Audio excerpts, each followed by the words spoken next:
is Dr. Sharon Barnes on the International Wealth Builders Radio Show, and I'm so happy that you've tuned in to join us today.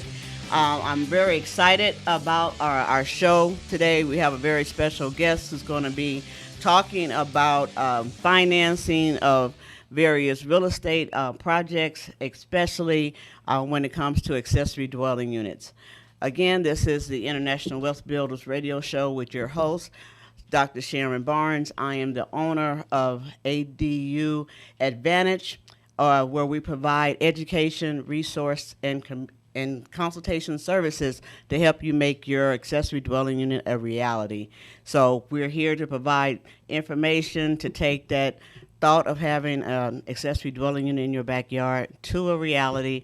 And I've talked to hundreds of homeowners and investors in Southern California that want to take advantage of the new accessory dwelling unit laws. And one of the first questions they asked is there financing available? How can I finance it?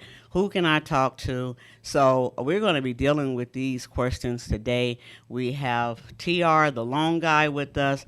He has years of experience in the real estate market and loans and financing, very supportive. He's worked with me on a lot of projects, from traditional buy and sell real estate transaction to land development, and especially here in the last couple years, we've been working together on accessory dwelling units, helping homeowners actually get financing for the accessory dwelling units to provide for housing for a loved one, or to get rental income. The accessory dwelling unit laws have really been evolving so that we can have more housing units here in California, which we need. We know that we have a housing shortage throughout the country, and we all need to participate, and that's what the state legislature has decided, is that the big developers cannot build us out of this housing shortage. We all need to pitch in, and I think that the accessory dwelling unit laws have reduced a lot of the barriers to the average homeowner and allowing them to build an accessory dwelling unit. And I think that that's going to be a great opportunity for changing the wealth dynamic of your family, including increasing your retirement, doing college funds, and just creating generational wealth. So again, thank you for tuning in. I hope you stay with us throughout the remainder of the show for till 1 o'clock. And right now, we're going to ask TR, the loan guy, to introduce himself, tell us a little bit about himself, the company, and his experience. Welcome, TR. Thank you, Dr. Barnes. Thank you very much for having me on the show. A little bit about myself. I have been in the mortgage arena for over 18 years. I started back in '04, got my big break with Lehman Brothers, a small business finance before they went defunct. Started as a processor, worked my way up to become an underwriter. From there, I was a team lead. I was a training partner. I actually trained underwriters. I became an underwriting manager, also a underwriting branch manager, and from there became a loan officer and then broker, as we are today. Well, thank you. Thank you for that. I appreciate that. And as you just mentioned that you're a loan broker, and a lot of our people in the audience may not understand the difference between just a loan officer and a loan broker. And I know we've worked some difficult situations, and Yes, we have. no matter what the circumstances are, you can tend to find a solution for them. So can you explain this little difference between just a loan officer and you as a broker?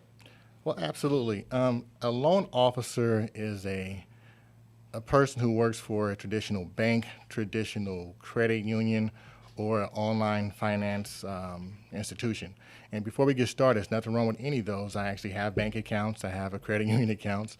But a loan officer is limited to the bank or credit union's offerings and products.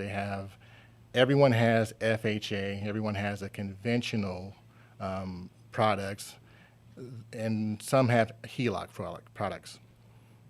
The difference between the loan officer and a broker is like myself. I'm a mortgage broker. I have relationships with over 30 different lenders.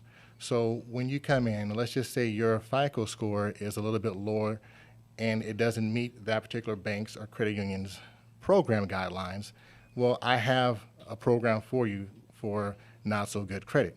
Let's say you want to build from the ground up. Well, I have construction programs with different lenders that we can get you from the ground up. If you want to put a pool in your backyard, I have a renovation loan that works for you. If, let's say, you need a reverse mortgage to limit your monthly incomes, well, we have those programs for you as well. If it can be done, we can do it. So the difference between a broker and a loan officer has just one product from a particular company. Brokers have multiple products from a wide variety of companies. So pretty much that's it. Yeah, I appreciate that because the way my clients have been able to benefit is that, usually I refer them over to you and you do the fact finding, that you can get into the details of what they're really dealing with, what's on their credit report, what their financials look like, challenges and concerns, and then from your array of options that they have, you can figure out which best fits for them. And I really appreciate that because a lot of them are getting turned down because the specific credit union or bank they're working with, they just don't fit in, like you say, their model or their overlay.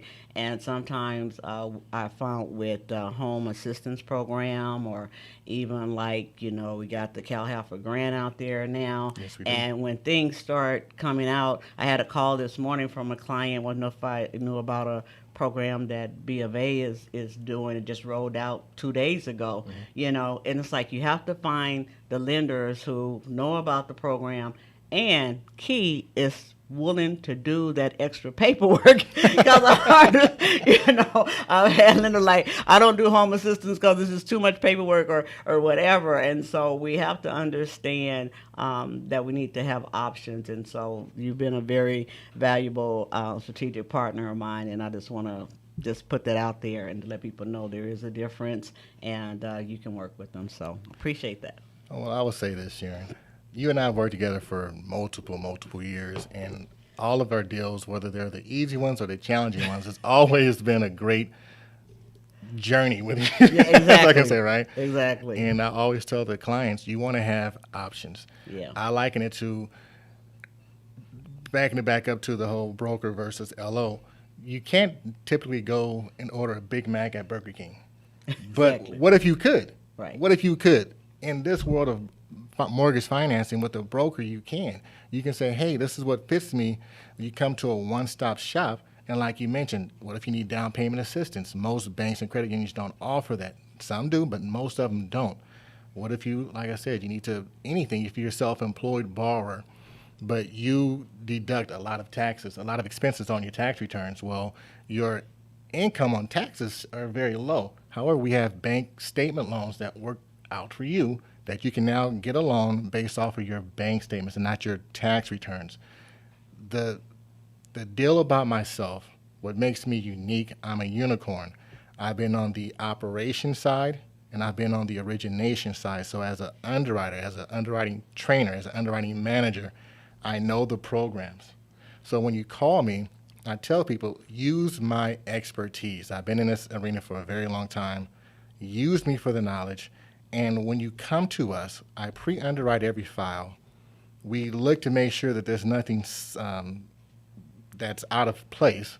And so by the time we actually submit it to the underwriters, we are getting these loans closed in about 15 days. And it's been crazy. You know that. I've witnessed that you've gotten them closed in like 2 weeks.